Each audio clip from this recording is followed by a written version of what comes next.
Hello बच्चों, चलिए प्रश्न पढ़ते हैं। प्रश्न दिया है कि किन परिस्थितियों में गणनाओं से प्राप्त किसी पदार्थ का अणुभार उसके सामान्य अणुभार की अपेक्षा उच्च होता है। तो सबसे पहले बात करें अगर इस प्रश्न में मुख्य अवधारणा की, तो देखो क्या होगी। मुख्य अवधारणा जो इस प्रश्न में होगी वो होगी असामान्य अणुभार। तो देखो, जब अपने अणु संख्या गुणधर्म जैसे प्रासरण दाब,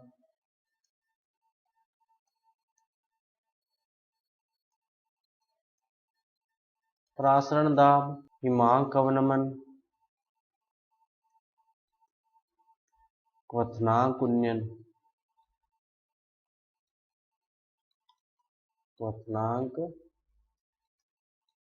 उन्नयन, इनकी मदद से परमाणु भार ज्ञात करते हैं। तो परमाणु भार कई बार ज्यादा आ जाता है, कई बार क्या जाता है, कम आ जाता है। की सहायता से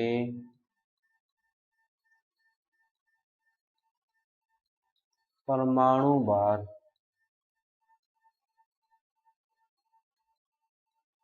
ज्ञात करने पर यह यानी परमाणु भार कम या अधिक होता है, कम या अधिक प्राप्त होता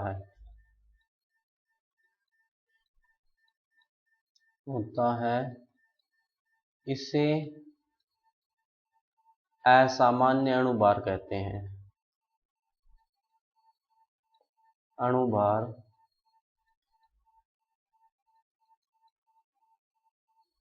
कहते हैं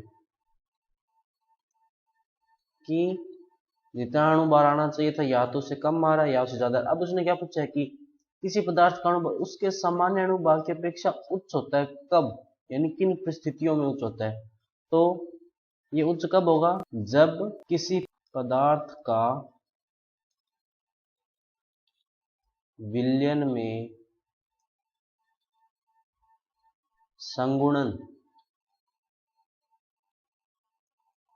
यानी संयोजन हो, या संयोजन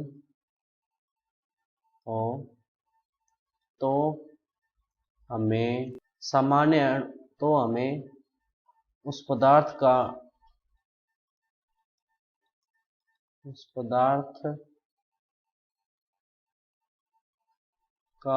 अणुभार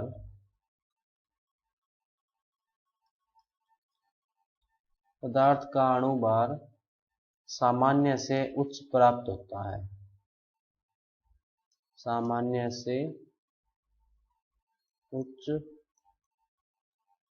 प्राप्त होता है। देखो क्यों होता है, क्योंकि जैसे मान लो जैसे पदार्थ अपने किसी विलयन में डालकर उसका विलयन, जैसे मान लो कोई भी पदार्थ था, आपने उसको मिला के मिलाकर विलयन बनाया, अगर वो संगुणित हो गया तो हुआ क्या कि दो या दो से ज्यादा अणु जुड़ के क्या बना लिया, एक अणु।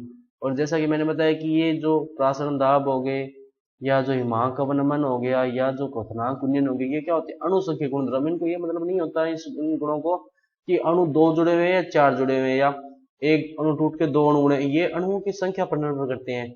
इसीलिए जब इनकी सहायता से गणना करके अणुभार ज्ञात किया जाता है तो वो कई बार क्या जाता है, कम, और कई बार क्या जाता है, ज्यादा। इसी को क्या कहते हैं, असामान्य अणुभार।